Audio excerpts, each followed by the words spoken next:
자, 한국사 교과서 35쪽입니다. 양난 이후 통치체제의 변화와 동당 정치 얘기를 하도록 하겠습니다. 양난이라는 건 임진왜란과 병자호란이죠. 임진왜란, 병자호란 그 전쟁들이 끝나고 나서 이제 조선의 정치를 보는 건데, 조선의 정치는 원래 요거였지. 의정부 6조.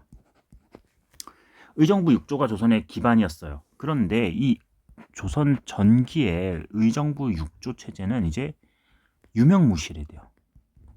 있긴 있는데 뭐 사실상 의미가 없어진 거죠. 오히려 조선 후기로 가면은 비변사라는 기구가, 이 기구가 이제 국정의 중심이 됩니다. 의정부에 있던 영의정, 좌의정, 우의정, 그리고 뭐 6조의 2조, 호조 이런 판서들, 그런 판서들이 다 모여서 하나의 기구에서 국가를 운영하는 겁니다. 원래 이 비변사는 초창기에는 그냥 국방을 담당하는 임시기구였습니다. 그냥 국방 전쟁 시에 임시기구, 비상시에 설치했던 임시기구였는데, 이게 명종 때 상설 기구가 됩니다. 임시에서 이제 항상 유지하는 상설 기구가 됐죠. 그리고 점점 인사, 재정 뭐 이런 거 다 관장하는 국정 중심으로 조선 후기에 변화를 합니다. 이제 비변사의 세력이 조정을 완전히 장악을 한 거죠. 문제는 그 비변사가 이제 특정 붕당에게 장악이 되면서 왕권마저 다 위협할 정도로 뭐 여러 문제를 일으키기도 해요. 그거는 이제 뒤에 좀 봅시다. 자, 그리고 군사제도, 여기가 위에는 정치였다면은 군사제도.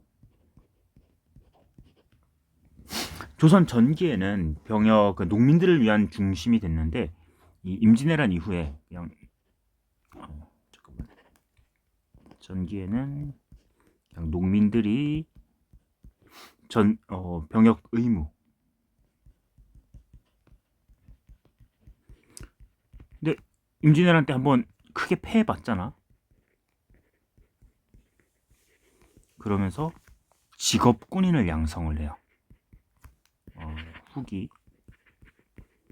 후기에는 직업군인 이런 걸 양성하게 됩니다. 자, 그 직업군인의 대표적으로 훈련도감이라는 기구를 만듭니다.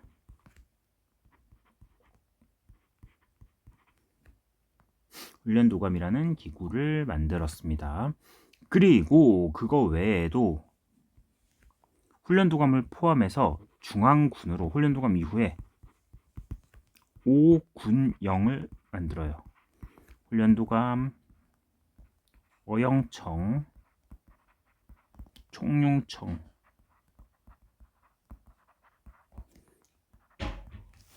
수어청, 금위영,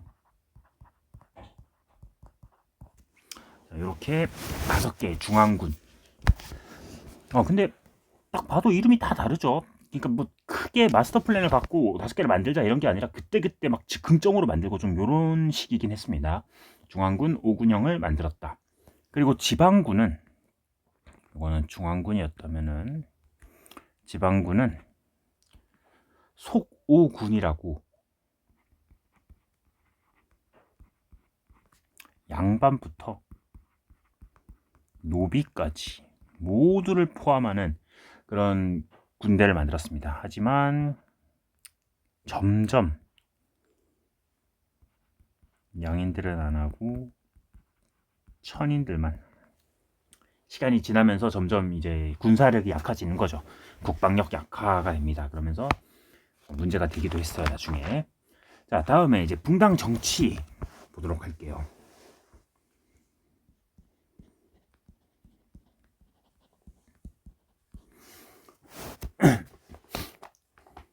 조선 일단 그 사림이란 사람들이었죠. 사림은 그 앞에서 잠깐 나왔는데 훈구와 대립을 해서 훈구를 이기고 사림이 장악을 했어요. 사림은 요 선조 때 완전히 훈구를 제압을 하고 권력을 잡았습니다. 이 사림은 동인하고 서인으로 나뉘게 돼요. 그 이조전랑 뭐 인명 문제 이런 걸 통해서 나뉘었죠. 동인은 다시 북인과 남인으로 구분됩니다. 자, 세 개로 나뉘어졌습니다. 이 중에서 북인은 광해군이 쫓겨나면서, 광해군은 앞에서 쫓겨났지? 광해군과 함께 아웃, 몰락해버렸습니다. 자, 광해군 때 몰락했고, 이제 남인하고 서인. 서인은 인조반정을 주도했던 사람들, 광해군을 쫓아냈던. 그래서 서인이 전국을 주도하고, 그리고 남인이 함께 정치를 하는 그런 방식이었습니다. 이때의 방식을 공론이 유지됐다고 해요. 그래서 서인이 남인을 뭐 견제하고 비판은 하면서 서로 비판하고 이러긴 하지만 그래도 뭐 남인을 싹 죽이고 뭐 이런 방식은 아니었습니다. 자, 그랬는데 요 문제가 예속 논쟁이라는 걸로 이어져요.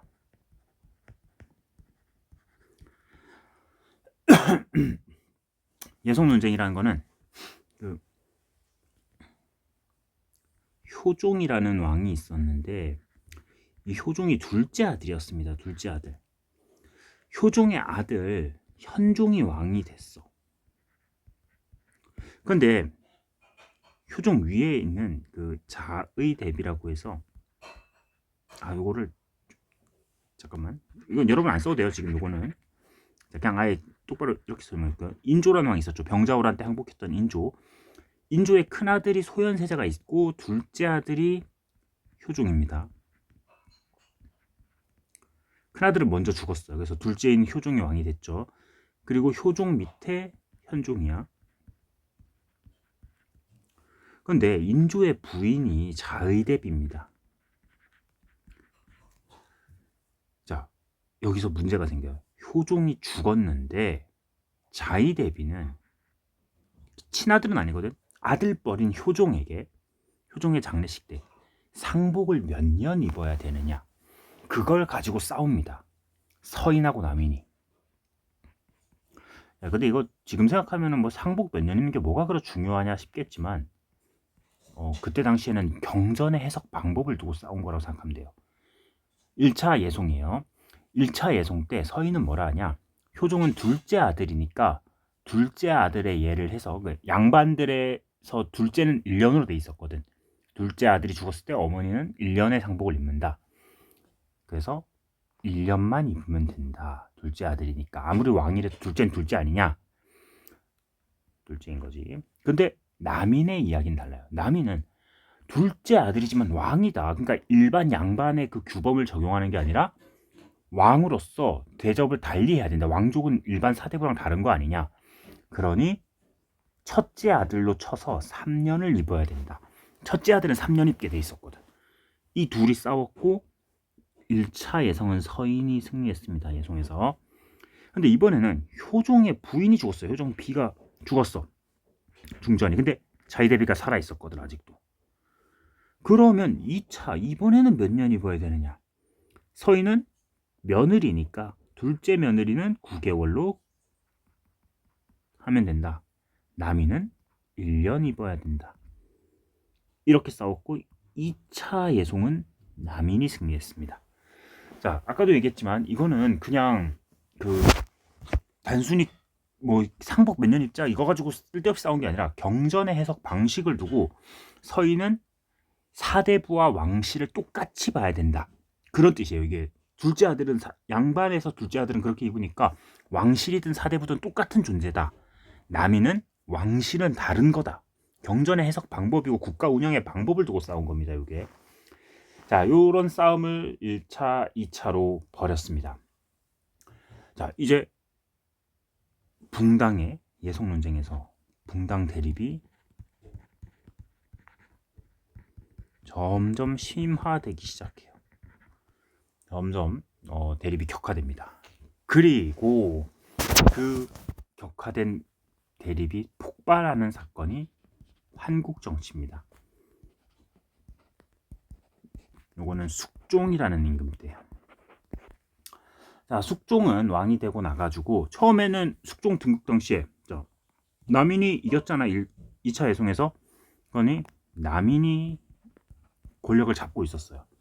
숙종은 이 서인하고 남인의 대립을 가지고 정치를 진행을 하는데, 환국이란 건 정치 그 국면이 확확 변하는 거라 생각하면 돼요.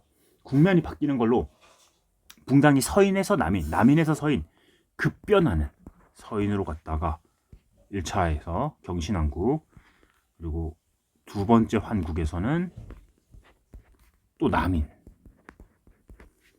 세 번째 환국에서는 또 남인에서 서인. 근데 서인 중에서도 노론이라는 서인이 또 생겨. 서인이 노론, 소론으로 나뉘거든. 그 중에서도 노론 쪽. 자, 이런 식으로 갑니다. 그러니까 완전 급변하는 거야. 한번 쫙 서인을 뽑았다가 다시 서인 다 내쫓아버리고 남인 쫙 뽑고 이런 식으로. 자, 이제는 근데 서인 남인이 서로 자기가 권력을 잡으면은 상대 당을 막 죽입니다. 보복, 탄압 이런 걸로 바뀌어요. 그 앞에서는 공론 정치였잖아. 이제는 보복과 탄압입니다. 그래서 이 서인과 그 남인의 싸움에서 일당 전제화 경향이 나타나요. 서인이 확 잡고 남인이 확 잡고 이런 식으로.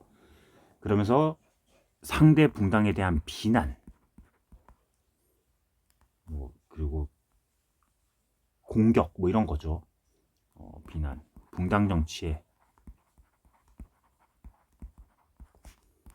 변질이죠. 변질. 원래는 공론이고 서로 의견을 모아서 좋은 방향을 찾아가는 건데, 이제는 대립과 이런 걸로 완전 바뀌었습니다. 숙종 말년에는 탕평론이 제기되기도 했어요. 탕평론은 붕당을 가리지 않고 쓰겠다는 건데, 탕평론이 제기됐으나 효과는 크게 거두지 못했습니다. 자, 그리고 이 탕평론이 그 밑에 왕 때에 꽃을 피죠. 탕평정치. 영조하고 정조입니다. 그 손자. 영조와 정조. 자, 영조는 탕평정치를 추구를 합니다. 먼저 영조.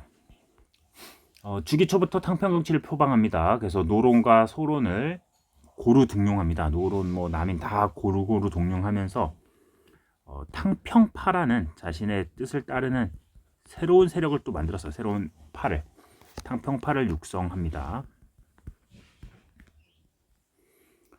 또 붕당에 처음 동인 서인 나눠줬던 게 이거였죠. 이조전랑 때문이지.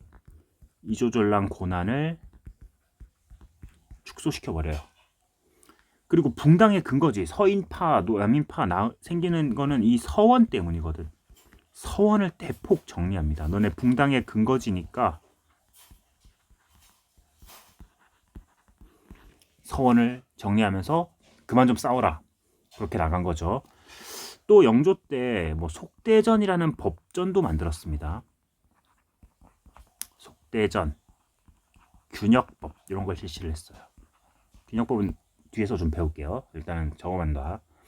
자, 그 다음에 영조가 그래서 되게 오래 있었어요. 한 80몇 살까지 왕을 했거든. 그 당시로서는 진짜 오래 사는 거지. 그러면서 이 영조가 말년에 좀 붕당 정치를 똑바로 제압을 못해.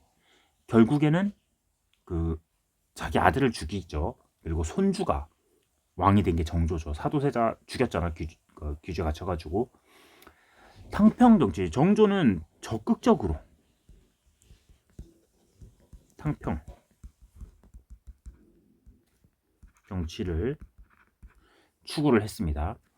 자신의 이런 탕평 정치를 뒷받침하는 규장각을 확대를 해서, 원래는 도서관인데 이 학문 연구하는 도서관 같은 건데, 이거의 기능을 강화, 새로 만든 건 아니고 규장각에 이제 막 인재들을 많이 등용해서 그 기능을 강화해서 자신을 뒷받침하게 만들었죠.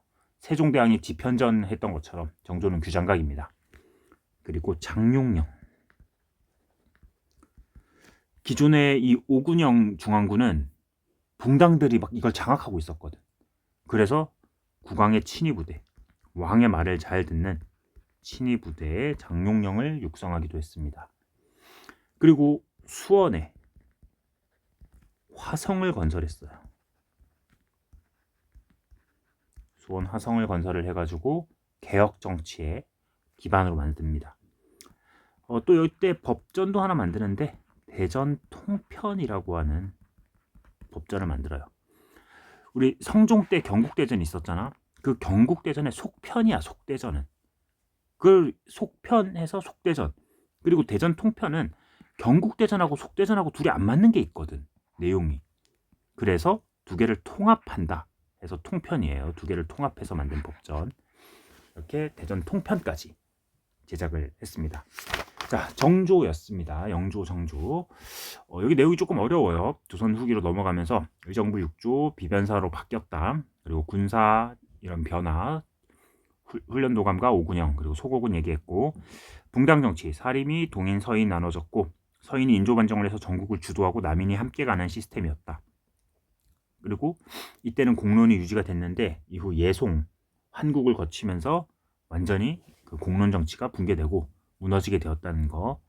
서인은 노론하고 소론으로 나뉘게 된데 노론이 권력을 장악했다는 점. 자, 이렇게 한국 정치가 지속되고 막 붕당에 변질되자 그걸 해결하려고 등장했던 영조와 정조의 탕평 정치. 영조의 업적들, 정조의 업적들 여러분 기억하면 되겠습니다. 자, 교과서를 보겠습니다.